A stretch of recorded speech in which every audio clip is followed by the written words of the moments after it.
All right, today we are looking at solving quadratics using the quadratic formula. The nice thing about quadratics is that you can use them for any quadratic. It doesn't matter, it doesn't have to be a special circumstance, b doesn't have to be 0, odd, we don't care if a is 1. All you need to know is the formula. So, let's jot down that we can use this for any quadratic can be solved with the quadratic formula, okay? So that's going to save us a little bit of time. Yep. Here's the downfalls to using quadratic formula, because you're probably thinking, well, why don't we only learn this way? It takes a lot longer than the other methods if it's something that can be factored. Factoring does not take that long. You guys are good at it now, so that takes 2 seconds. This is going to take a little bit more time. Another pitfall of quadratic formula is that it's easy to mess up one little thing. You mess up one little negative and everything kind of falls apart. All right, so I'm going to try and steer you away from making those errors. But first thing you have to do is you just have to know the formula and have to memorize it. So here it is. X equals negative b plus or minus, and then a big square root, b squared minus 4ac, and this whole thing is over 2a. I know, it looks crazy. Let me point out a couple important pieces. Where you have b squared minus 4ac, make sure that your square root covers the entire thing. Yep. So is the plus and minus, you need to find both of those? Right. You'll see as we walk through it. We're going to be still having 2 answers, just like we have been, if it happens to be a quadratic that crosses the x-axis twice. Wait, so if we do this, are you going to give us like a regular formula? Or we have to plug the like a into a? Exactly. So remember that our quadratics are given to us as ax squared plus bx plus c, and we just plug in a, b, and c over here and evaluate. Okay, so let's give it a try. I'm just going to make up a quadratic here for us to see. Well, we'll do one that works out nicely. Yeah, I'll pick an easy one. Let's do plus 6x plus 5. Okay, so if we were going to solve this one, yeah. I know.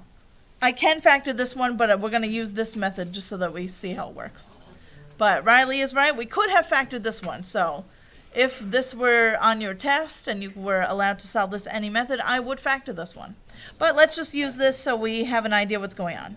So we're going to write some step-by-steps, but the step-by-steps are really pretty easy. You're just going to, I'll put the how-to over here. Step 1, I like to identify A, B, and C. A, B, and C. And I even write them over on the side just so that I don't forget and mess up. Okay, so in this case, for this example, what is the value of A? Oh, it's 1, right? Remember, it's always the coefficient, that leading coefficient there. B is 6 and C is 5. If any of them were negatives, you would make sure that you keep that in. Okay, but in my case, they're all positive. We'll do an example in a minute where there's some negatives. All right, and now I'm just plugging it into the formula, but be careful. All right, so now I want negative b. So I really want negative 6 plus and minus, and then make a big square root. Wait, would it be negative 6x? Nope. It's just the number. And then I want b squared. So 36. 36 in this case. And then it's going to be minus 4 times a. What's a in this case? 1. Times c, which is 5. Make sure that your square root bar goes all the way over. All right?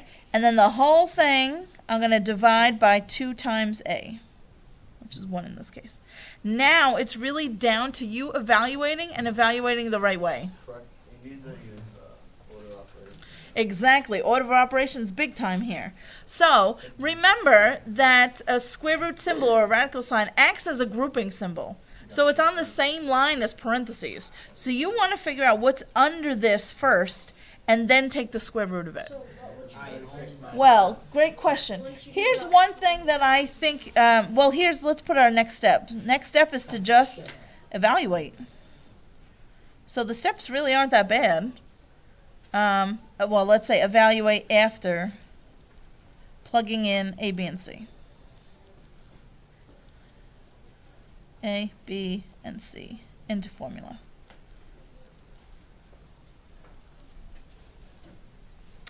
One thing, remember I told you that there's a couple pitfalls that kids make with these?